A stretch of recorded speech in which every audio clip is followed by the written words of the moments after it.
Hello, ladies and gentlemen, and welcome back to the Eagle Eye Podcast. It is episode 67, ladies and gentlemen. Episode 67.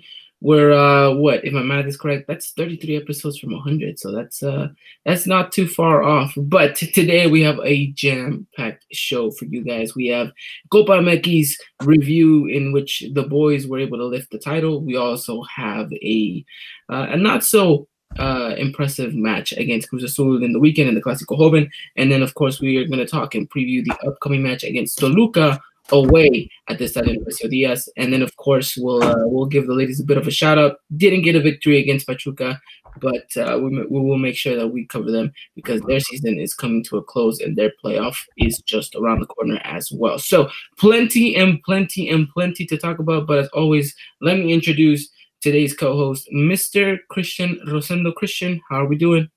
To be honest, we were talking before we went live, a little bit stressed, but America has something to do with that. But we're living though, so I guess that's the most important part. Yeah, that is. We're here to live and to see another day. Of course, to everyone out there who is in crunch time for the semester or the quarter at school, we feel the pain and we feel your guys' stress. But as everyone's probably asking, everyone's favorite Cowboy Dan, will not be joining us today in the show. He is actually out in Missouri recording the remix to the remix of, what's that song called? Old Town Road. So he's out filming the remix to the remix to Old Town Road. He actually sent me a bit of his chorus. His chorus is going to say, and I quote, "I got the Eagles in the back, all 13 trophies are attached." So that should be hitting the streets pretty soon. I think that's what the kids call nowadays pretty fuego. Or, or something like that, right? Something like that, yes, sir. So our own Cowboy Dan doing the best, getting that mixtape going, getting it. So yeah, check it out, guys. Old Town remix to the remix, featuring everyone's favorite Cowboy Dan, throwing out there a little bit of the Eagles in there. So no Dylan, but it is just going to be me and you, Christian. I think we have plenty to talk about. We got plenty to discuss. We got plenty to break down. Not only do we have a Copa MX game, which we'll talk about right now in a little bit. I think that's where we're going to start off. But even that, in its sense, wasn't something so amazing. Yeah, we were able to lift the trophy. But if you go down and get to the nitty gritty of the game, it wasn't really that impressive, you know? Mm-hmm. Yeah, I think America had a lot to... Oh, Christian, you are... Your mic is either muted or we cannot hear you. Hello? Okay, I believe we are having technical difficulties, ladies and gentlemen. If it wasn't a tough week enough, it looks like we have ourselves a little bit of technical difficulties. Okay, Christian, talk. Hello, sir. No, nothing. Nope, still can't hear you. Let me just double check it's not me who can't hear you. Okay. All right, Christian, go ahead. Hello? Oh, I can hear you now. So it was you. So it was me. Okay. Yes, it was Ivan. Yes, because the chat can hear me, so they're on my side. Okay, so they don't like you. They don't like you. I couldn't hear you. That was just my fault, I guess. That's fine. We're good though. We're good now. Yes, we're good. Mm-hmm. Okay, so well, they heard what you had to say, so I guess we'll just keep it at that. Well, I guess let's get right into it. We're going to break down the Copa MX victory over FC Juarez in that terrible game under the wind on Wednesday night. And then we're going to break down what happened in Cruz Azul America at the Estadio Azteca. And we're going to talk about what maybe should have happened instead of comparison to actually what did happen. Right. And then, of course, we'll close things off with the game coming up against Toluca, which is a must win, and we'll tell you guys all exactly why that is the case. Well, Christian, let's jump right into it. Yes, let's go. Let's do it. All right, let's get into it. As our good friend Mr. Chicken Little said or mentions here in the chat, He says, I think the weather kind of ruined the Copa MX final. I will agree to that, and we will discuss the weather a little bit. But without further ado, let's jump into the beginning of everything. Let's talk about the lineup that Piojo Herrera put out first, and then we can discuss about everything else that was surrounding these conditions in regards to that. You got the lineup, or do you want me to get it? You can do that because I kind of don't have it. Alrighty. Well, we had Agustin Marchesin in goal. You had Emmanuel Aguilera in the center back partnership with Edson Alvarez. You had Carlos Varga out in the wide, and then you had Paulo Aguilar on the other side. You had the likes of Mateus Uribe and Guido Rodriguez. You had Clemente. You had Renato Ibarra. And then, of course, you had Nicolas Benedetti as your cam. And then you had up top Mr. Henry Martin. Now, I think you look at that lineup and you think to yourself, that is a pretty good darn lineup, if you ask me. I think the best lineup we could have presented under the circumstances. Mm-hmm. And honestly, I was expecting a lot more from these 11 players on the pitch. Now, we will discuss that the fact of the matter is that the game was possibly going to get postponed for this week due to terrible weather conditions in regards to the wind. Now, if any of you have ever played soccer and have played in the wind when it's completely unbearable, you know exactly how terrible those games go. So that's basically what we got here in this Copa MX final, no, Christian? Yeah, it's a shame too because I think for all fans, America Juarez and neutrals, this game didn't live up to the expectations that everyone thought it was going to. But yeah, like you said though, I think the team really let us down in terms of their performance. Like you said, once again, this is probably the best 11 we could have put out. And it just didn't live up, in my opinion. Definitely. And it was a real shame. It was a real shame that this final played out this way. Let's just call it for what it is. It was a terrible final. It looked like almost a group stage match, to be honest. Yeah, I don't know. It was just very, very below average game. Me and my dad were talking about it too. He was like, after the final whistle was blown, he was just like, "Wow, what a terrible match." Like, it was pretty awful. So yeah. Yeah, but at the end of the day, the real result that mattered happened on the pitch. America walked away with a victory, 1-0. We'll talk about it. We'll break it down. But first, give me your final impression or your final thoughts after the final whistle blew. America's champion of the Copa MX. What's running through your mind? Let us know. Finally. We finally lift this damn trophy that we cannot lift for some reason, but we finally did it. We didn't play pretty. That's 100%. Everyone knows that we did not play pretty. The weather was for both. While I do think it influenced a little bit, I don't think it should have influenced the match that much. But yeah, I was happy with the win, but not really content with our performance. Yeah, I think that's kind of the basis of what I kind of was understanding going around. Not just Twitter, but all over social media. So it was content about the victory, not so much about the display of the team. I think there was a lot of questions to be answered by some of these players that we thought were going to give us those answers come Sunday, but it turns out that they still yet to find the rhythm that we're seeking from them, which is a bit worrisome. And we will get into that once we talk about not only the Cruz Azul game, but the Toluca game as well. Mm-hmm.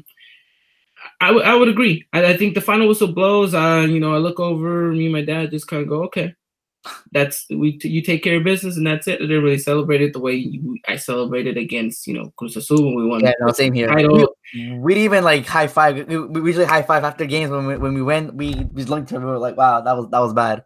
That was bad. Oh, yeah, we were like, yo, yeah, that was bad. Yeah, let's just move on. No, and it was it just wasn't pretty. It wasn't good. And I think a lot of people on the chat would agree to this, that there was just I don't know, there was a lot of things that went wrong for this game. And hopefully we pick things up against Toluca, because I would like to have said we picked things up against Cruz Azul, but the matter of fact is we didn't. And the most worrisome part is that we were at home. Yeah. And that's really, really shocking. But going down into the game, first half, I think America tries to play their game, but also tries to figure out how they're going to be able to match the wind conditions, because at first they were playing against the wind, which is technically the worst position you could be in these type of games. But I think they did well. They coped very well with it. There was a lot of strain in regards to long shots, but I think the team composed themselves very well. Defensively, I thought it was a pretty solid matchup. There's maybe one or two incidents here and there, but regardless of the matter of fact, I think Emmanuel Aguilera actually showed up in the defense this time, not just on the score sheet. Yeah. I think you look at, actually, I messed up on the lineup. I can't believe it. But Mateus Uribe did not start. It was Edson at center defensive mid with Guido, and it was Bruno Valdez at the defense. So no one caught that, but I did. So props to me. Oh, I guess. Wait, you said? Never mind. Yeah, props to you. Go. But either way, the defense looks solid. But it is against the second division side team, so you would imagine that would be the case, right? I mean, no disrespect to Juarez, who had to do a lot to get to this position, but it's either way, you're the reigning defending champions of the Apertura, looking for the Bicampeonato, this Clausura. I would imagine that a second division side should not be causing you that much trouble.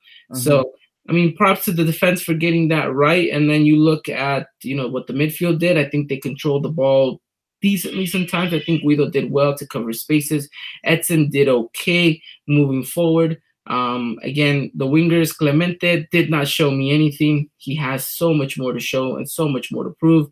But I mean, I think his time is up right now with America until there's another Copa MX around the corner, because I don't really see him getting that much play time. Renato Ibarra being Renato Ibarra, probably the most creative player going forward for us in both just Copa and League. And then, of course, you had Henry up top doing the lone striker role. I think me and you got into a little bit of a debate as to whether or not he was having a good game. I thought he personally was. You thought he wasn't. We'll get into that right now. Punches were thrown, guys. Punches were thrown. That's all I got to say about that. And Nicolas Benedetti, who I thought was one of our most outstanding players, and then of course he gets injured this matchup, which don't remind me. Hinges us pretty badly, because I would say that he would have been probably the best player for us moving forward into the Liga. And now to not have a player of his caliber is definitely going to hurt us in the long run. So we'll talk about that in a little bit too. But ultimately, I mean, the players did all right. I think the players didn't excel, but they also didn't fail. I mean, it's a weird place to be at, really. It's a very Twilight Zone kind of thing for these players. What was your take on the way that these players performed? I mean, I feel like we're just repeating ourselves at this point. We know they can give a lot more, but they didn't. But they also didn't play that bad, because they were, for most of the game, I would say, it was America dominant. You had a few plays of brilliance here and there, but other than that, I mean, we really didn't do much. I want to say that I'm guessing the weather had to be the only reason why we didn't excel to 100%. But I kind of don't want to use that excuse, because I mean, we should be able to handle the weather and a second division team pretty easily, and that kind of really wasn't the case. And and it wasn't to say that America was playing terrible. I think just in the final third, we weren't creating anything. I thought we had good ball possession. I thought we had good ball movement in the midfield, but it was just once you had to get to that final third, once you had to take a shot, once you had to be a little bit creative and open up spaces for yourself. I thought that's what we lacked a little bit. Pretty much the problem all season. Yeah, and it really was, and it really has been. I mean, you had the same problem against Sunday against Cruz Azul, It's just a very lackluster America side. Yeah. And it's gonna continue to be like this if there isn't a creative player like Benedetti out there on the pitch to get things moving.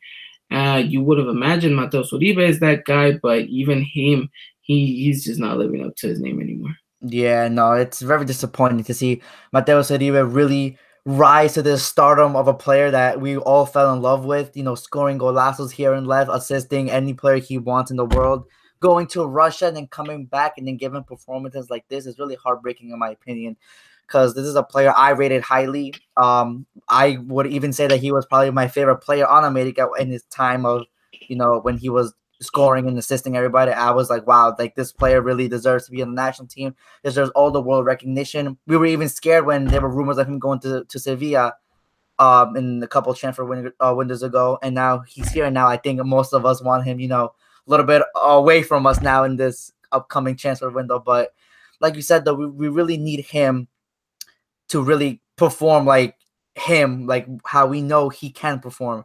Because like you said, with the absence of Benedetti, we have nobody creating, and it's not looking pretty for us. It really isn't. It really, really isn't. But I want to go a little bit more into the game. First half, I think that's where we get the goal. Yes. Correct? Mm-hmm. Comes off a penalty kick, which I think is good. It's a fair call to make. Yeah, it's a fair call to me. Yeah. It's a fair call to make. I think Henry pounces on the opportunity very well. Mm-hmm. He gets in front of the player, gets kicked, gets brought down in the penalty box. Penalty, Emanuel Aguilera does well. By the way, that was not an easy thing to do. Oh, against because of the win. Yeah. Yes. Now, normally a penalty itself in a final is not that easy to take. Just add the win to that, that's even more. Yeah, so props Aguilera though for that one. Props Aguilera. I took a penalty this last Sunday in my Sunday league team. You missed. And no, I scored it. Although I aimed for the bottom lower corner. Okay. And it actually went completely high. It was technically like a golazo because it hit like it was in the meta esquina of the post. But I was like, I was not meaning to aim right there. So that was a bit scary. Whatever. But it's not. Yeah, I mean, a goal is a goal, but it was not easy. And I can only imagine, put yourself in as a center back in the final for a cup, a trophy that this institution hasn't won for quite some time. I think it definitely put some pressure, but he dealt with it very well. Gets us the goal. You saw what the goal and what it meant not only for Aguilera but for the whole team in general. Yeah, the celebration. And then I think we managed the game quite well. It was just, again, there wasn't a real urge from America once they saw Juarez wasn't really pushing. Yeah, no, it was just like, okay, let's keep possession, and then if a chance opens up, let's take it. But if not, let's just keep touching. I don't know. It was it's like you said, it's been very weird how we handled this game. I don't know if because that was the message Herrera gave to them. Okay, listen, guys, you guys are up. Because we know Herrera likes to do this. We're up, and then he likes to, relax. So was that really the message? Like, okay, guys, we're up. We have this game in our bag. Just, don't do anything like that can cause an injury or that will lead them to a breakaway or anything like that. Just play our game, and then we got this. So I really do think maybe that's where it this kind of like stalemate-ish kind of game comes from. Yeah, I don't know if Piojo's direct intention was to let's play it safe and let's not risk it. I think maybe he was like, let's just be smart and keep the ball. And I think the players from there took on the whole kind of, okay, we're relaxed. The other team isn't really pressing. And then you got into that point of the match where you were just kind of, okay, what's going to happen next? It's not like Juarez is doing anything much. It's not like America has any real rush or pressure to go forward. Yeah. And then I really think that the game completely died off after the Benedetti injury. Yeah, man, that's do you really want to talk about it? Because it kind of makes me sad. Yeah, we see Benedetti taking on the defender on the wing, near the touchline, and then a tackle comes in, and I guess his ankle gets rolled over or whatever, or I don't know how that happened. But yeah, we see him go down. He can't come back into the game, and everyone's fearing the worst because he can't walk. He needs to be helped off the field and onto an ambulance. And then we were just like, wow, it's a sad pictures, especially for a player that's been catching fire and like you said, most likely our most creative player going forward. Yeah, definitely. And then, of course, injury news on Benedetti. For those of you who aren't aware of it already, he will be out for 8 weeks, completely 8 weeks. That definitely means that he will no longer be participating in this season. So Benedetti's season is cut short, and hopefully the team can keep fighting and keep pushing for him. for this clausura, but it is the end of the road for Benedetti, at least this season so far. And we'll hope to get the best from him in the upcoming season, but it is going to be tough. And I would imagine it's going to be very tough for the player himself. I'm pretty sure he had very high hopes of going to the Copa America. I don't know how much this hinges his opportunities of going, and everything else too. How is he going to recover? Who is he going to be the same Benedetti when he comes back? A lot of questions regarding this injury. I guess at this point you can only just hope for the best. No, yeah, 100%. And like we said, I think earlier in the pod, this is the moment. This is Uribe's moment. This is Jeremy Menez's moment. Rumors of him, leaving or whatever. I don't want to get into that right now. Just you have him there, and why not play him in a position where he excels, knowing that Uribe hasn't really been himself. So why not give Menez a chance? Yeah, definitely. But yeah, so those two are the players I'm looking at to really help us in the creative aspect of our game, because when we talk about Cruz Azul, creativity, it was not existent that whole game. No, yeah, definitely. So the injury happens. America just kind of looks like they're done with the game. Juarez then starts picking it up a little bit. Yeah, started getting a little bit scary. Shots here and there, nothing too crazy, nothing too that really troubles America. But still, in the back of your mind, you're like, great. Except for that one that injured Marche. Yeah, he made that great save. Yeah, that's probably the only scary one that they had. But other than that, though, like you said, a couple of shots right to him, nothing to worry about. Nothing that troubles Marche. Yeah, nothing to trouble Marche, and nothing to trouble really the team that much. But the final whistle blows. America wins 1-0. Fans, a lot of people went a little bit too crazy for this victory. I will say this. The players, though, they deserved it. They enjoyed it. I think at the end of the day, it is the Copa. We have to kind of keep that realistically in perspective.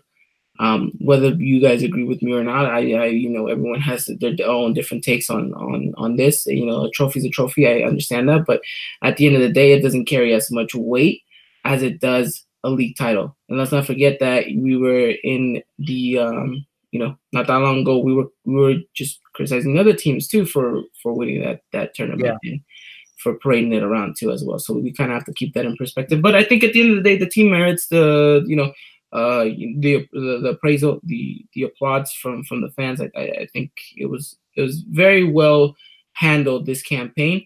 I think like we mentioned all season long, this was a tournament that the institution had asked Piojo for. The club had demanded this as one of the requirements for this season.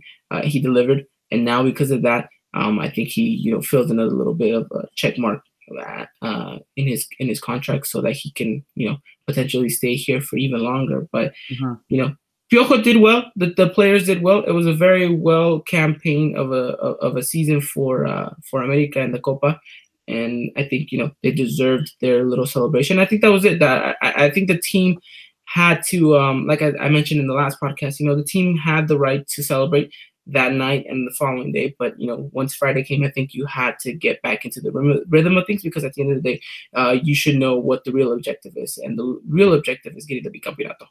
Yes, 100%. I think you put it perfectly.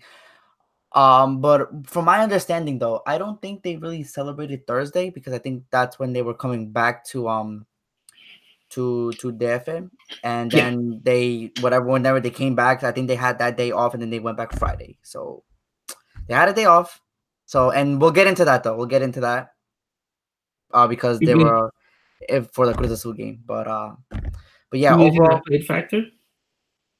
No, I don't think that played a factor. No, I think the day off kind of helped us, but we'll get into that though in the Cruz Azul game. But yeah, no, like you said, overall, it was a good cup for the team. I guess team morale in a way, they kind of get that one out of the way, and you hear, Piojo in the presser afterwards, he said, okay, you know what, we have this now. It's time for the real objective, the Liga, the bicampeonato. So we have to keep working towards that, and that's going to be our main objective going forward. So it's good to hear that from him, that he acknowledges that the season's not over yet. We still have a great chance of becoming bicampeones, but he also acknowledges that there is a lot of work to do.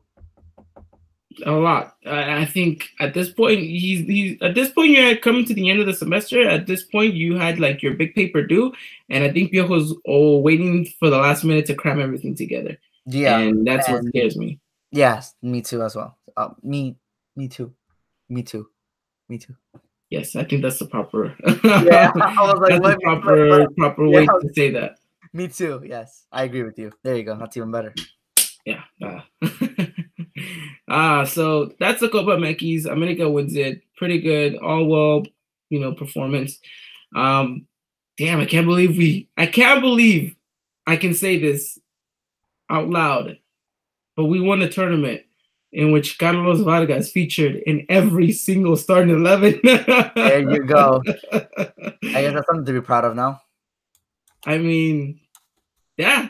I mean, we criticized him a lot, Oh, we did. but hey, he was out there dancing, doing his thing when they won, and I think very much so. I mean, he played the whole competition, the Yeah. whole tournament, and hey, you know what? Give props to him. He's got a medal now.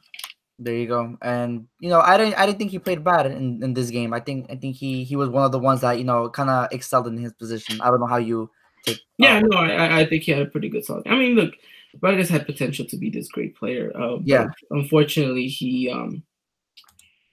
didn't live up to it. Not only just because of him, but also like I think we mentioned with Dylan last time, his position. He was always a center back, not a left back, and then he never really adapted to that position. Plus, time the amount of game time he had is very limited.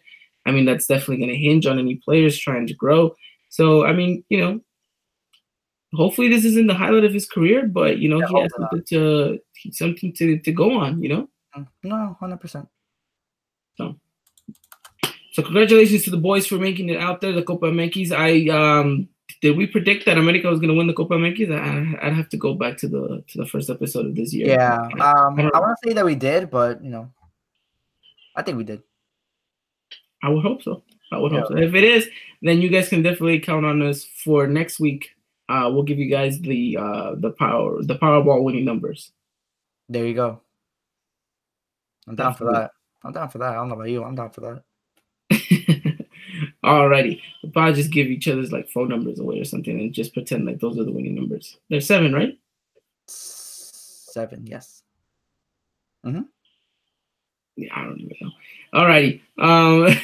But there you guys have it. Copa Mekis is in the bag, wrapped up, no more competition. And America can now solely focus on the league. And we'll have to wait to see whether or not winning this Copa actually hinged us in the long run in the league. But I mean, only time will tell. And well, time's coming up pretty short. 3 more matches left. And it's not looking that good for America right now to finish in the top 4. But we'll get into that right now in just a little bit. But I'm going to give a little bit of a pause here so you guys can enjoy a little bit of something we like to call trivia.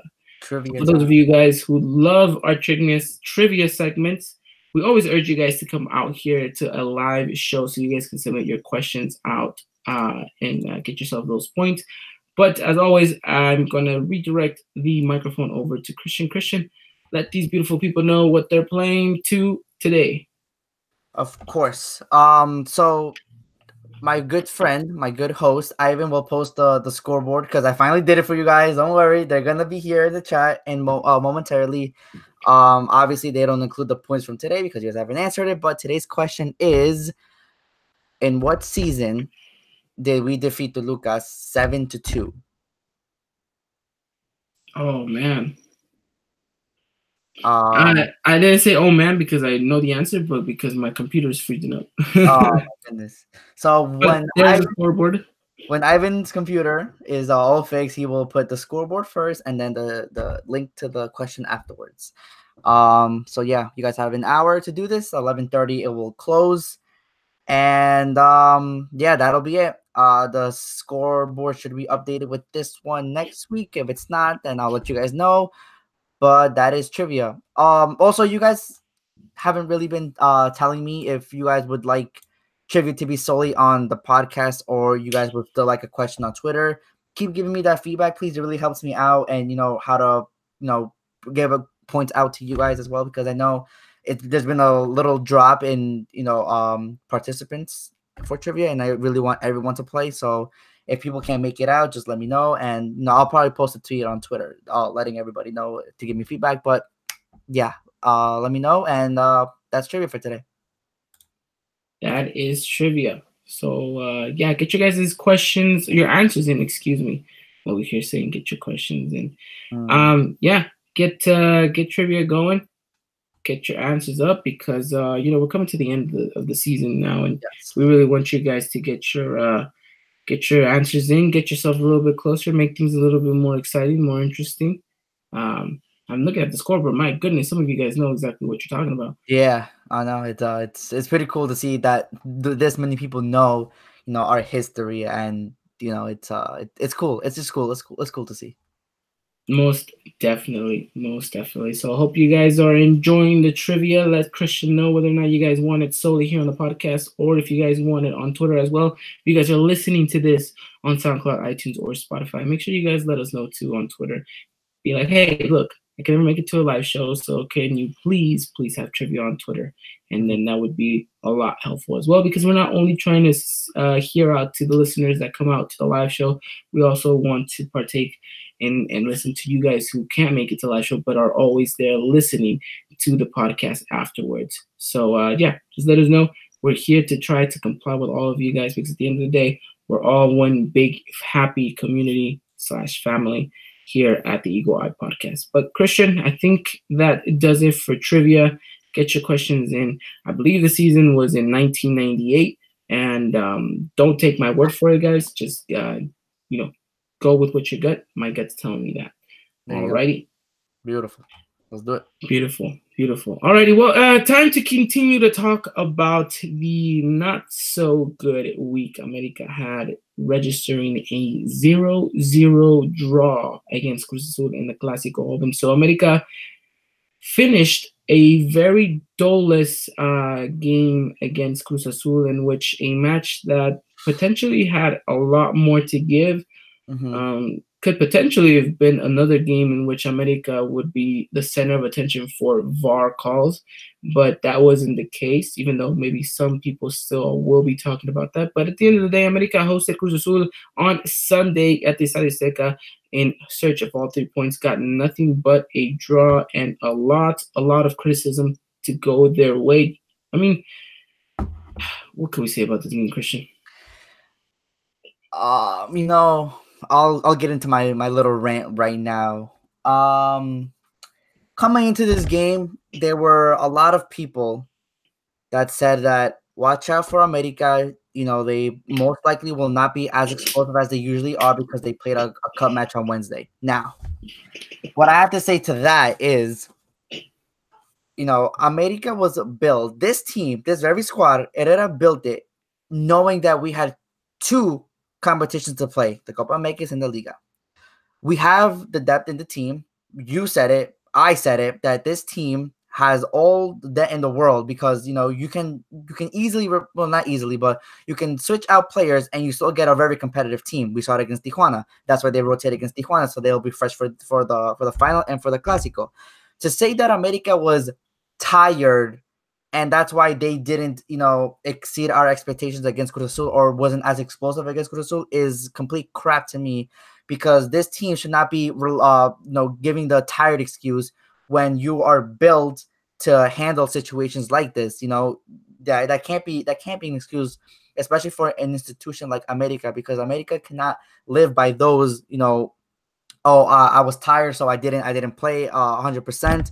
That just can't be the case, especially now in this point of the season when points are very crucial, and it's a little bit concerning to see that was kind of the mentality of Herrera, because Herrera said it too in the presser that my players were a little bit tired, maybe that's why we didn't play to our expectations as well. So I just don't like that mentality from the team, and especially after a game like this.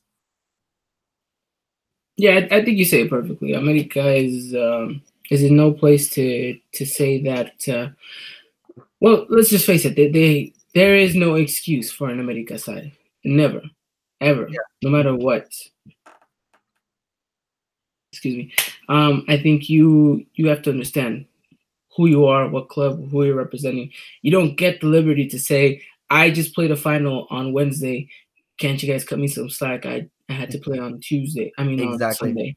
Mm-hmm. That's not the case here. You're America. You know you're in it for everything. Like you mentioned, the squad depth, we knew what we were getting ourselves into. We knew what the compromisos were ahead of time. And now look at us. Still not being able to compete in both competitions properly, scraping by against FC Juarez to win a Copa, and now to play as poorly as we did against Cruz Azul at home. That is completely shocking. So let's get into it like we always do. Let's just talk lineups, at least in the first half of everything. Sure. Do you have the lineup, or do you want me to get it? I got it. Okay, so go ahead, read to these people exactly what the lineup was for the Clásico Joven. Sure. In net we had Marchesin, right back Paul Aguilar, center backs Aguilera Valdez, left back Jorge Sanchez. In the midfield we had Guido Rodriguez, Edson Alvarez as DMs. Going forward, we had Renato Ibarra on the right wing, Cam Uribe, left wing Andres Ibargüen, and our lone striker was Henry Martin.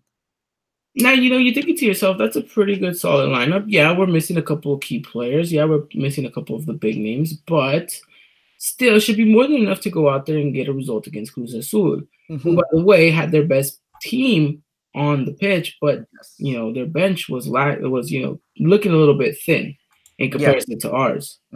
Correct. So you thought, man for man, talent for talent, at least for those 18 players out there on in the Azteca, you think America had the upper advantage?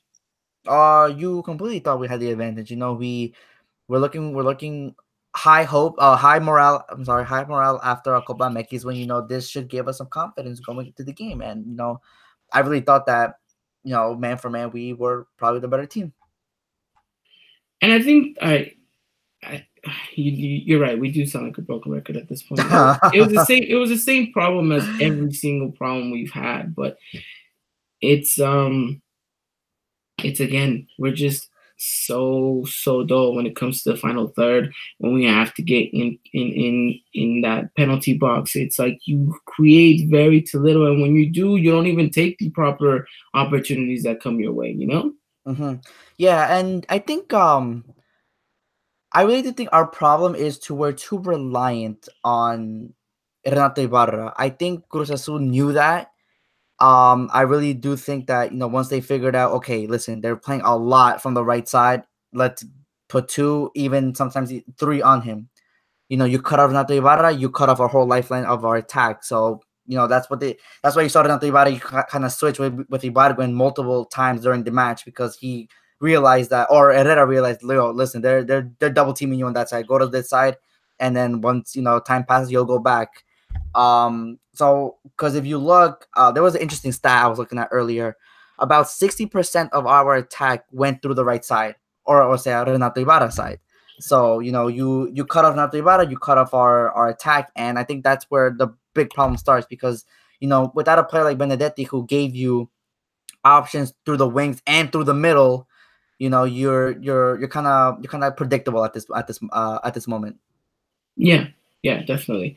But I mean, he still had Aldrete on his toes, which says a lot about Ibarra. Yes, but and I do think Ibarra can take him on 1-for-1. I think Ibarra took him on all the times they had a 1v1. I think Ibarra beat him, which says a lot. But still, yes, but once you get past 1, there was like 2 more guys waiting for you. So yeah, and it was a little bit hard. I'll give him that, but honestly, if I want to be that guy right now, even when he got past his man, I really do think his crossing really limited him from being this superstar player. If he knew how to cross, I know you and our good friend Tom we had this discussion like I think it was months ago about his crossing, but I also do think if he can give more precise and more dangerous crosses into the box, I really do think Renato Ibarra just soars at a whole nother level. I think we'll put him on Guido Rodriguez level of a player. And there were some moments where you got past your first minute. Okay, literally, I need a good cross from you. You have Uribe and Henry waiting for you, and the cross just doesn't even reach them. It's nowhere near them.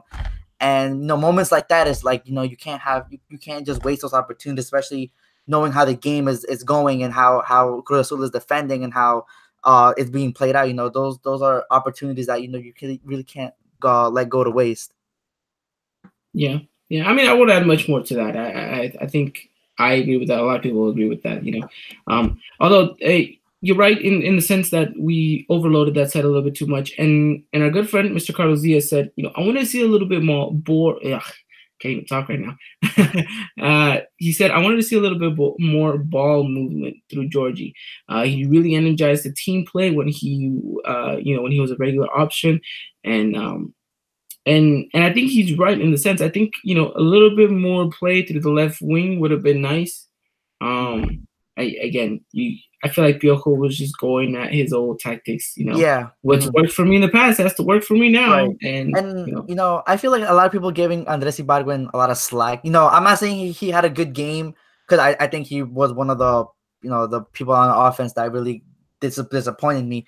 But like, I feel like Ibargüen gets the ball, tries to make a play, and then he doesn't make the play. He loses the ball, whatever, and then like everyone just gets frustrated. Okay, you know what? We're not passing to you anymore. We'll just go to Nate Ibarra again. A player's not going to win their dribble 100% of the time. People have to understand that. You're playing a very good defensive team. I think they're the third best defensive team in the league. It's gonna take some time. To feel your defender. Okay, I can't do this. Then he has to test them out a little bit. But like you said, going through the left wing gave us a lot of fruition when he first came back, and you saw this whole new lifeline in our attack. That, oh my God, listen, we could play to the left as well too. So it gave us options. It gave us a variety going forward. And, you cut that off, you just play through the right wing. It's kind of predictable.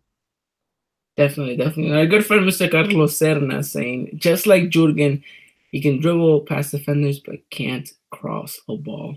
Yikes. I wouldn't say Renato Ibarra is that bad, though. yeah, he's not that bad, but still, his crossing really needs to be worked on. If he can cross, oh man, the things that Renato Ibarra can do, it's gonna produce wonders for us. Now, I will say this much, and it's quite alarming that Edson Alvarez got taken off. You think? Yes, because I don't think he was one of those players that you needed to sub out. Because I think the number one player that should have gone out right away was Mateus Uribe. 100%. I How did he finish the match? I have no idea. Me and my dad were just like, it's Piojo serious right now? Uribe's finishing the match. Like, it's, I don't know, man. The first substitution was Roger for Henry. Yes, correct. Roger for Henry. The second substitution was Menez for Edson. Menez for Edson. Yes. I don't think we had a third one. No, we had no. Us and Cruz Azul didn't use our third substitution. This is a little bit all over the place. We usually talk about the first half, then we talk about the second half. We're already here. But this game is just such a mess that I feel like it's appropriate for us to do this. No, but yes, it was terrible from Piojo's end. I think he has a lot of the blame for this matchup, because you're taking out key players and key positions. Look, Edson was running the midfield with Guido. Edson was playing some fantastic balls, doing wonderful switches, gave you that Rafa Marquez-esque type of passing that you saw from Rafa in his prime. And you thought, this is great, And we know what Edson's capable of doing, pushing forward, and whenever he gets an opportunity, he can put it in the back of the net sometimes from long range, right? Mm-hmm. Yes. So to see him leave, and for Mateus Uribe to stay after he had a terrible first half, a poor second half, it was like, why even bother with this guy right now? Mm-hmm. And I think that's what frustrated a lot of people, was the Mateus Uribe situation. As much as we could talk about what America didn't do right on the pitch, what America wasn't getting things right, how much we just, consistently go down that right-hand side, how Ibarra's crossing is not that great, how Henry's movement wasn't so great in the box. I think at the end of the day, the real headline is, why does Mateus Uribe end up playing all 90 minutes, but you get someone like Edson Alvarez, who's actually doing a pretty good shift, get taken out? Mm-hmm. I mean, from when I saw that substitution, I just felt like Piojo wanted to win the game. I guess that was the message that he was trying to send out. Okay, I'm sending another offensive player, taking out a defensive player, and seeing what I can do. But that's what I got from that sub. But other than that, though, I 100% agree with you. Mateo Uribe should have. I think honestly, he should have probably gotten taken out at halftime because the way he was playing was not doing anything for us. And maybe give Menez 45 minutes. You're giving him 10 minutes. And you give him 10 minutes and you expect him to win the game for you or score a hat trick or something. Like I feel like even though you did say, and I quote your tweet, Menez will score. Yeah, exactly. But I don't know. I just want him to score something because like people are just doubting him so much, but like you're not even giving him like enough playing time to produce something, something important. The 80th minute, Cruz Azul and America are just like, you know what, guys, it's a draw right now. Let's keep it like this, So Cruz Azul's a little bit back in their end.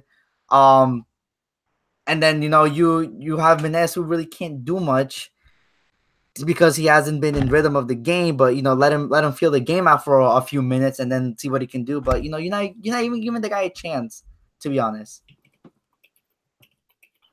I will say this about Jeremy. He came in and he had this look that he said, I don't even want to be here. I mean, I feel like he has that look all the time. Really? Because I feel like his attitude is a little bit absurd, whatever, what, I can't say the word right now, but his attitude isn't the right one right now. I think the vibe he's giving off, at least for me, in the sense, is that he feels like he's too big of a player right now. We know that he's frustrated with the fact that he's not getting minutes on the scoreboard. We know that he hasn't been performing that great in practices. I think some people said it himself on this Baca was that, the staff was a little bit disappointed in the fact that the way he's been playing has been a little bit worrisome in practices. I've seen him in person, and whenever he did play against Atlas, he was very slow and rigid in his movement, but I just thought that was just him being Menez. But looking back at it, he was arguing a lot with Ibargüen. He, some of the balls he wanted played right away were a bit absurd. He seems that he feels like he's too big of a player to be on the bench. And then when he does come in, he's like, well, whatever's, and he just does what he wants and doesn't really give that 110% that I need from him right now. I just feel like you just hit on the head. I feel his attitude is because of his playing time. He, like you said, he feels he needs to be starting week in and week out. But if you were a great player and a great teammate, you would respect the choices of your coach, and then try to work harder in training, because like you said, the problem starts with training. If you don't train, if you don't practice, if you don't show the coach in practice what you're capable of, if you're showing him attitude and like slow movements and not trying to get better at your game, what makes you think that he's gonna start you in a Clásico game? That just doesn't make sense, to be honest. But like you said, maybe his ego is just too big right now. But I still think that he deserves a chance. Now I'll say this though, and it's gonna sound so messed up, but if I'm Jeremy Menez and I know Nicolas Benedetti just got injured and I know the way Mateo Uribe is playing, I am on the sideline like, okay, this is my chance. Great, perfect. But he's not taking the chance though. Like, and this is and you would imagine like, okay, now that you get this opportunity, you're at practice, you're like killing yourself, you're producing all this magic, which you have in the bag, just go out there, do that, and then come into the game and prove it. Because I would like to see him as a starter as well. Yeah. And we'll talk about lineups in Toluca. So keep an eye out for my lineup. I don't see Menez starting, by the way. Don't knock it until you try it. I don't know. Oh, we've tried it. We've tried it. We definitely tried it. Yes, and it did not work. But last time I gave a crazy lineup, it worked. So and did we win that game, Christian? Did we win that game? No, we did not. But that wasn't the Lionel's fault. It was Piojo's fault and it was VAR's fault. No, I'm just joking. But yeah, though this game's been all over. We've been all over, honestly. Yeah, this game was terrible, and we're gonna leave it at that. I don't want to, But I will say this though: if we're closing out the game, I will say this though: Last season, America tied 0-0 with Cruz Azul as well, and we became champions. That's all I gotta say. Last season, we were not in sixth place when this happened. True, but we still tied 0-0. And we proceeded then to tie against Toluca. And yeah, that's it.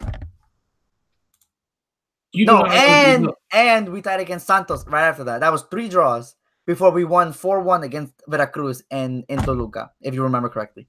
We're about to lose 4-1 against Veracruz if we don't get our stuff together. Yeah. But you know what? We'll just leave it at that. We'll leave it at that. America Food was a snooze fest at times. At most, you know what?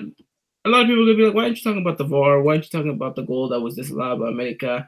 Yada. Look, at the end of the day, they were calls. They were made. There's no way going back around it. There's no way the referee is gonna change his mind once he made the call. It was that. It was done. I think America's VAR call was a bit absurd. I think that should be given as a goal. But then again, on the other end, I think America was lucky to walk away with that not being a penalty if the referee was going by the same criteria. I'm not saying that I agree that it could have been a penalty, nor that it was a handball by Manuel Aguilera. I'm just saying if the referee was following his criteria, that should have also been a VAR call in which he should have pointed to the spot.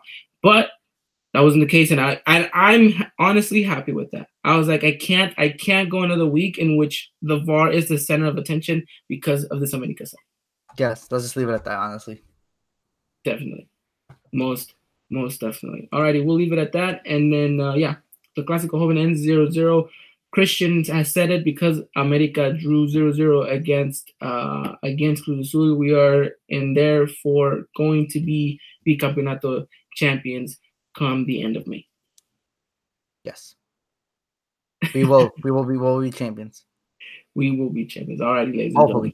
Let's move on into the final segment of the podcast, which is America versus Toluca, the preview. But before that, I want to talk a little bit about the ladies, just to give them a quick shout out, just because, ladies, we have been all over the place with the men who, quite frankly, maybe don't even deserve for us to be talking about them so much the way they have been going. I feel like you said this same exact thing last season when we were playing subpar. You said the same exact thing. You were like, you know what? The men aren't worth to be talking about. Let's talk about the ladies because they've been excelling at everything, and they were. I'm not saying they weren't, but yeah, I remember the same exact quote. It's all coming back, deja vu, as they call it.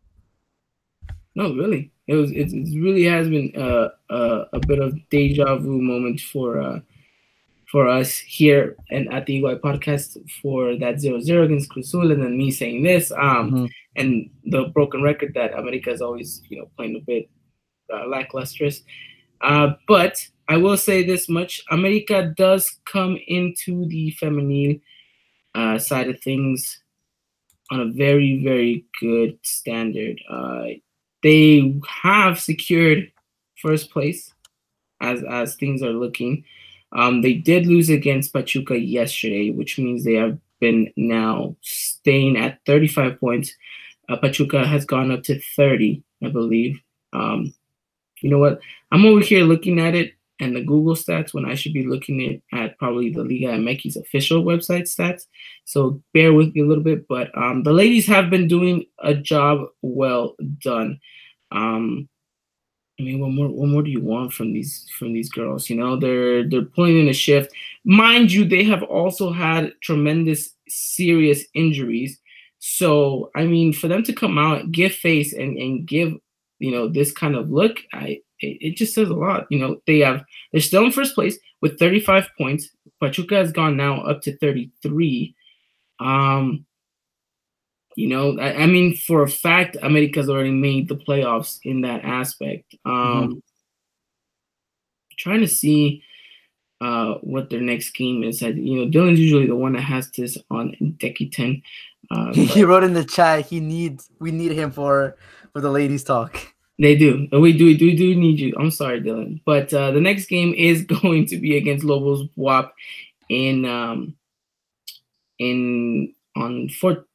that's Saturday, April 20th at the 12 o'clock Central Time. That is 1 o'clock your time, Christian, and 10 o'clock in the morning my time. Will probably not be transmitted, unfortunately, but the ladies keep going, keep producing, and keep showcasing. It's actually the last game before they before they part ways and go into the Liga. Yeah. So hopefully they can end it on a pretty big win, and that will carry them momentum-wise going forward. But shout out to the ladies who keep producing what they do. And as always, ladies and gentlemen, as soon as you wake up Saturday morning after a long night of partying on Friday night, make sure you do wake up, and the first thing you do, you grab your phone. You don't even text back anyone, not even your landlord or whoever's calling. Make sure you go on Twitter and you do the hashtag Lady Aguilas. So there you go. Yeah, you guys have it. Saturday, April 20th. The ladies will be playing against Lobos WAP. Ladies, we believe in you. Keep doing what you're doing. And I promise you guys will have a much bigger segment because these men, I don't know, they're just not doing it anymore. They're just not doing it. And Dylan apparently says that I have gotten it wrong, that they are now playing on Saturday.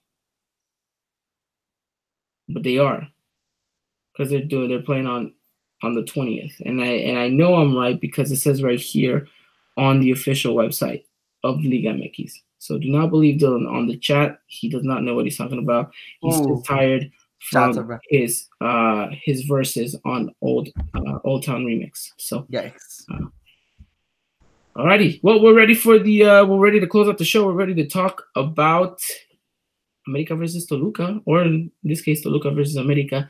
Yeah. Chicken Nugget, I am very, very deeply hurted by the hashtag for Ivan. Oof. I have seen he has joined the revolution. I think so. He has definitely joined the revolution.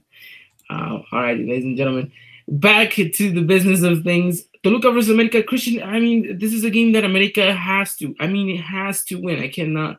I mean, we've said that about the past two games and loss and the draw. So I'm just not saying that honestly, even though it's true. But I'm not saying that honestly. I'm just stop. I'm done. I'm done with that. Maybe we don't say they'll win. Okay, so this is a game in which America needs to go out and fight for all 3 points. Correct. And it's getting to the point of the season where, oh my God, we sound like a broken record. It's getting to the point of the season where you need these points. No, and this, I'm being serious, because last season we could have been fine with those draws because, we were still high in the table. We are just one loss away from being out of the Liga. Correct. Don't say that, because that scares me when you say that. Exactly. So, I mean, if we're in this predicament, and if we're the ones out here, not the players, how do they go about it? This is tricky, and I think this is really where Pio Herrera can shine, and really keep their men, with their minds under control, and don't look at standing so much. Just focus on the game. If we win, we have no problem. If we go out and win all these next 3 games, we're fine. We're perfect. Doesn't matter. Right now, unfortunately, we are not in a position to be fighting for better league spot, like better position on the table, if I make myself clear. Unfortunately, we find ourselves fighting for Liga spots. And while I do think, in my personal opinion, that all of 1 through 8, no, not my bad, 3 to 9, 3 to 9, and then 3 to 8 right now that are currently, I think they'll make it in Liga. That's just my personal opinion, but anything can happen, obviously. But I just think Herrera really needs to tell them, listen, go out, we do our job, we go home, prepare for the next one. That has to be the mindset. Yeah. Don't look at standings. There's not two ways about it. You have to about it. And you know what the most difficult part is? No, tell me. If I'm not being wrong, and I really hope I'm not, and let me just fact check myself before I mess everything up. Oh, never mind. I was gonna say it's 2 away games, but it's not. It's 1. I thought it was gonna be 2 consecutive away games, but no, we played. We had Santos at home. Mm-hmm. Still, the most worrisome part about it is that our away form is still yet to hit in good rhythm, especially against tougher oppositions like Toluca, who are not going to be an easy team to be against at home, especially at home. They're coming off a draw against Querétaro, which they did get a red card. Their left back, Ruiz, did get a red card. So that does mean that, they are going to be kind of plugging in someone else differently, but that doesn't mean that they're any weaker or that they're any less dangerous than who they are. Right. Remember, Toluca always, for some reason, shows up against us, especially at their home, especially at their home stadium. It's not going to be an easy game, but I'm not saying it's impossible either. I think that America can go out there, and I think America can produce. And to do that, I think America needs to get the right lineup. I think Piojo needs to get the starting 11 correct on this one. And I'm interested to hear, because you said it yourself, Christian, what could be the starting 11 for Toluca? And I'm asking you now to give me that prediction. For Toluca? Yeah, the starting 11. You want No, me not to... for Toluca. Oh, For, you! I was like, against Toluca. I was like, I can Against try my Toluca. best. I mean, I'm a little bit familiar with them. I'm not really 100% sure. But no, I know what you mean now. So we'll do Marchesin, Aguilar, Valdez, Aguilera, Jorge Sanchez. You don't touch that. That's our core. Guido, Edson. You don't touch that either. Those 6, you don't touch at all.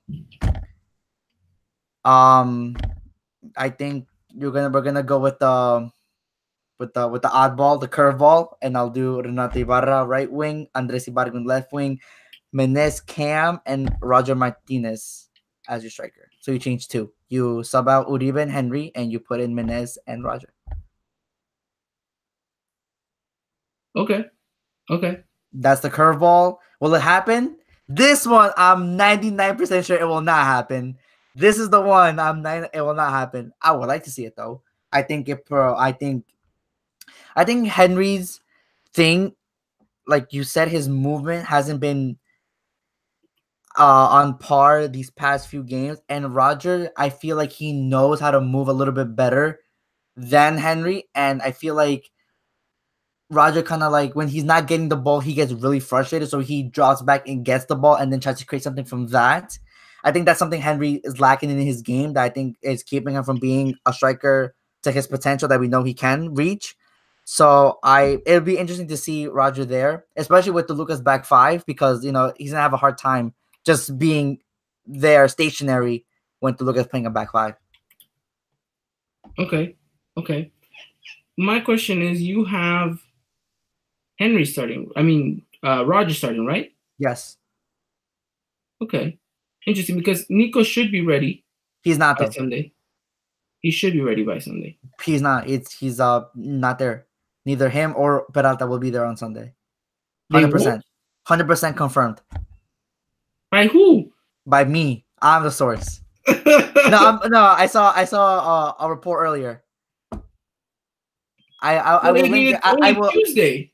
I will link it to you. I will link it to you on Twitter right now if I can find it. But it. it's only Tuesday. That's the thing. Like, you still have tomorrow, Thursday, Friday, Saturday. I think I liked it. 4 days. I'm pretty sure I liked it. Wait, did I send it to you guys? I think I resent it to you guys. No, I didn't. No, never mind.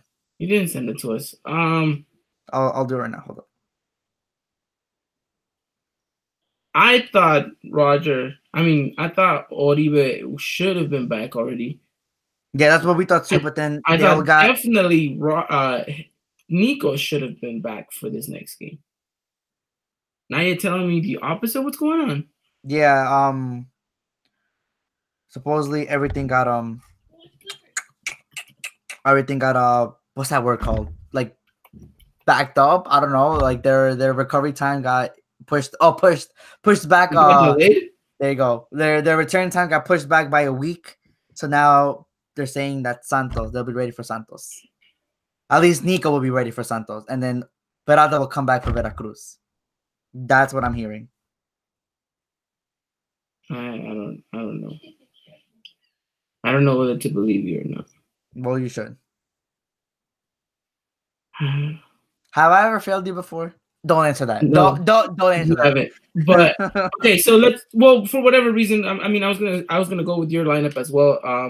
I think Henry's hitting the bench too. So let's just forget about all of this in the end. About Nico, about Oribe. Let's just focus on the core 11 that's going to be out there, because I think they're the ones who need to get the game going and need to get the things kind of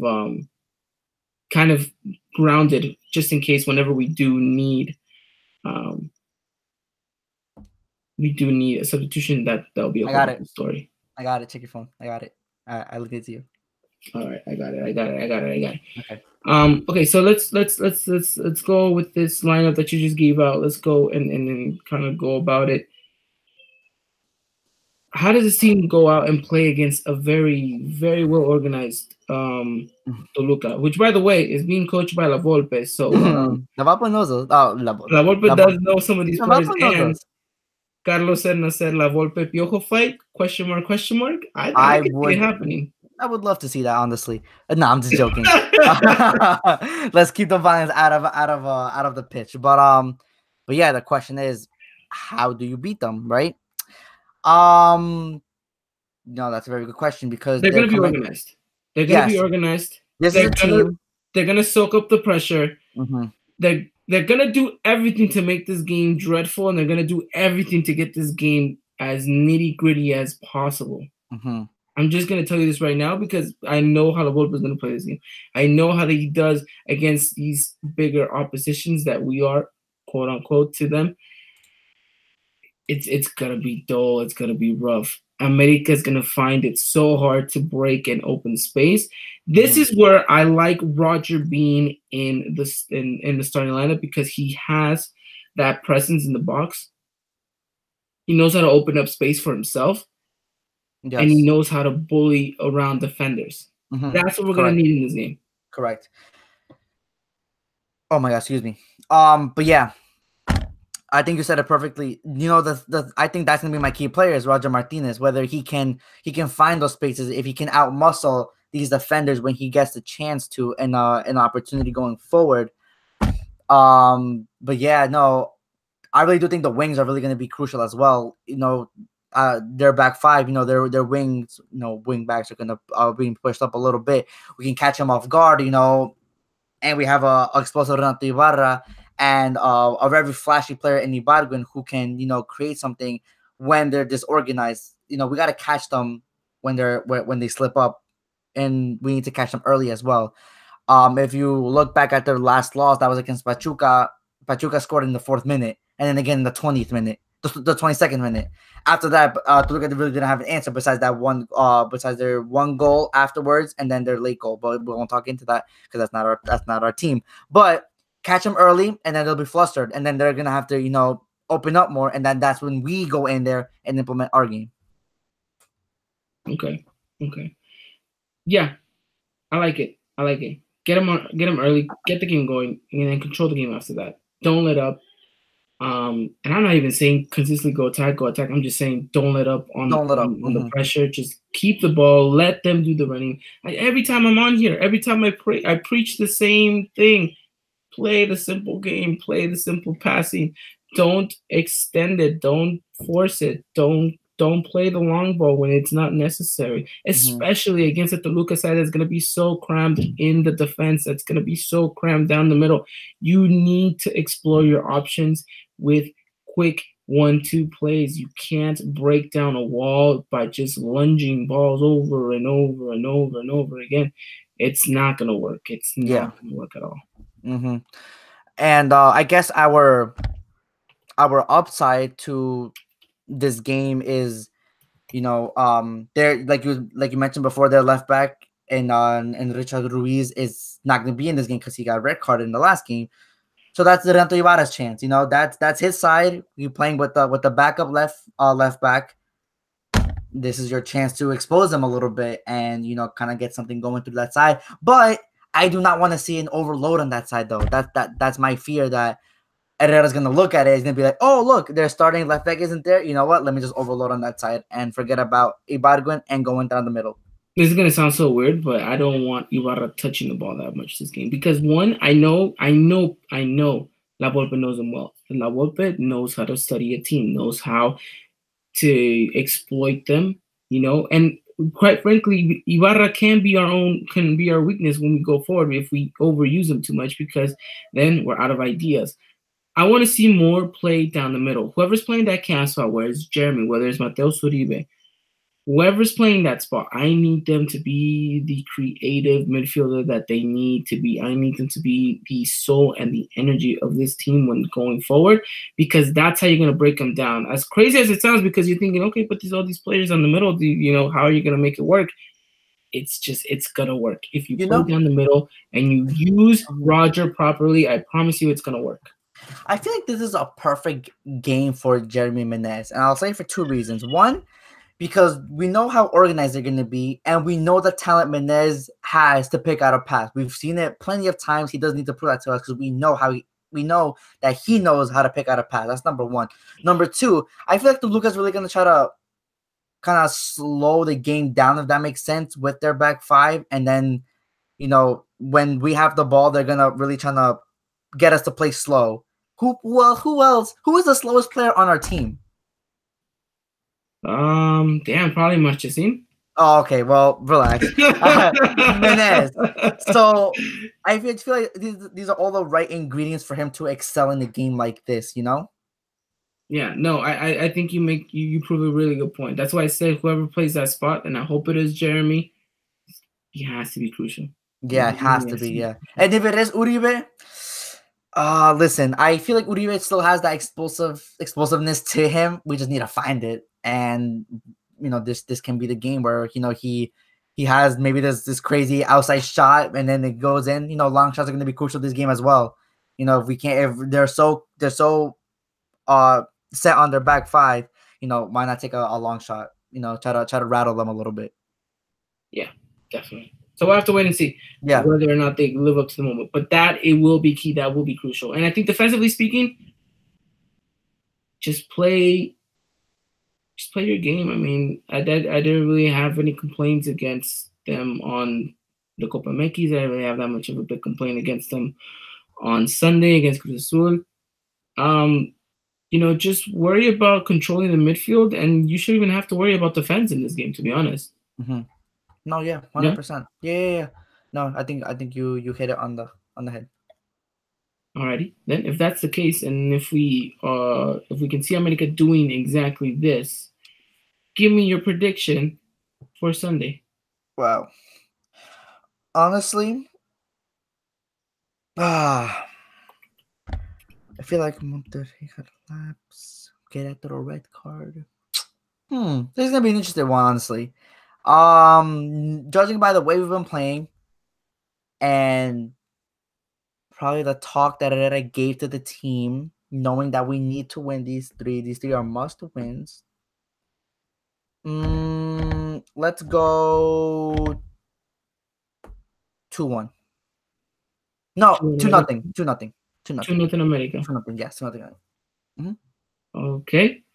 Be interesting to see what Dylan has to say, but unfortunately he's not on here. But he would say 2-1. I know Dylan. He would say 2-1.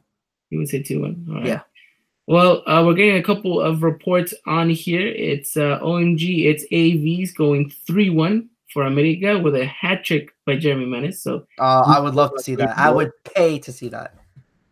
Louis going Toluca 1, America 2. That's what Dylan said. Going America 2, Toluca 2. So he's going for a draw. Chicken Little going with a 2-0 win for America.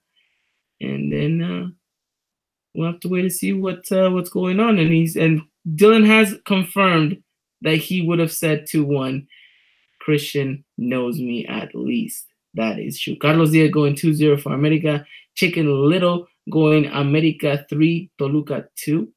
A lot of goals I can see you guys are predicting, huh? A lot of goals. Okay, AP Junior, America 3, Toluca 1. So fairly confident. All right, fairly confident. Chicken Nugget says Dylan will say 1-0 for Toluca. You're not wrong. You're probably not wrong. Actually, no, Dylan would just say 2-1, but he wouldn't say for what team. That's Dylan. Pretty much. That's Dylan for you. Carlos Serna also going for a draw, going 0-0. Shaking my head. Carlos. Mate, Carlos. I think now here comes my part. Here we go. I already know it, so it's gonna be a difficult game, but if America can get in the right path, and I do see them getting on the right path, I think they can get on their horse, or better said, on their águila, and coast through this game. So I think I'm going, and I'm bringing this back because I think America needs it. America 4, Toluca 0. Yo, guys, can you guys screen record that when I went like this? Because I knew he was gonna say that. Someone screen record that and send it to us because I can't believe I just predicted that too. America 4, Toluca 0. Chicken Nugget says, what does FIFA say? Well, at the moment, FIFA says Toluca 1, America 0. So, come on. Well, Ivan, we had this discussion earlier. Oh, not earlier. A few podcasts ago when we weren't live. We said that FIFA always predicted us losing, and we ended up winning. So this could be a sign. This could definitely, most definitely be a sign, and I hope so, because America really needs to get back on track, and this has to be, again, like we say every other time, this has to be the game, because theoretically speaking, you want them to finish at least with 30 points, finishing at least in the top 4, and we'll have to wait and see whether or not that happens. I mean, we'll have to wait and see. But Menace scores 3, and Vargas comes on and scores the last one, right, Ivan? You know what? Yeah, I can see that happening. How about another 7-2? Huh? How about another 7-2? Oh no, that was at our home stadium. Yeah, I know, but let's give it to them at their stadium. Yeah, I know that's not happen. It will be interesting, and I know this. I'm already looking forward to it. But when we preview that Veracruz game, especially after they lost 9-2 against the the score predictions on that one, huh? The score prediction is gonna be so much fun, that game. So much fun. I can't wait for that podcast.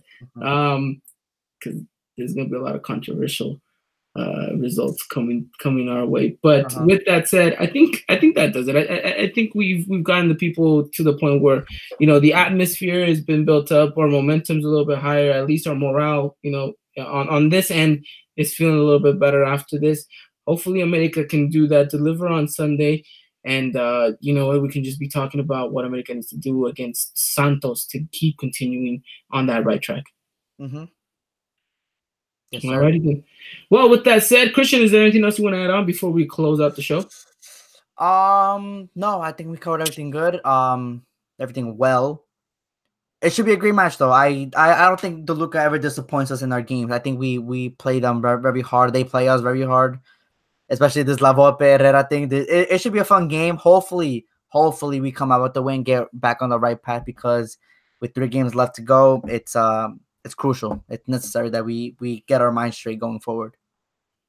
Well, with that said, I think we're at the end of the show. Alrighty, ladies and gentlemen, thank you so much for joining us. As always, it's been your guys' Eagle Eye Boys on a Tuesday night. Christian, thank you so much for coming out and being a great co-host. It's my favorite time of the week. You know this. Favorite time of the week. All right. As mentioned by Chicken Nugget, Univision will be transmitting this game 12 p.m. Central Time, 10 a.m. Pacific Time, and 1 o'clock Eastern for you, Christian. That game will be Sunday at the Estadio Necio Diaz, like I mentioned. And this has been us. Make sure you guys do follow us on Twitter at Eagle Eye Podcast. We're getting that much closer to 1,000 followers.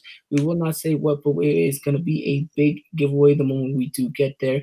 Follow us on iTunes, SoundCloud, and Spotify. If you guys ever miss a live show for whatever reason and you guys want to have us on the go, get yourselves ready for the big game this weekend. Ladies and gentlemen, it's gonna be as simple as following us there, and you guys can always have us in your pocket ready to go. Christian, again, thank you for coming out. Dylan, we'd like to thank you for everything that you did. We're excited to hear that Old Town remix to the remix in which you spit those bars. And then of course you guys can follow us as we will be live tweeting the game on Sunday. So I hope you guys are ready, and it should be a good one. Alrighty, with that said, see you guys very, very soon. It's been episode 67 of the Eagle Eye Podcast. As always, it's been your host, Ivan. Until next time, take care. And as always, Arriba la América, guys.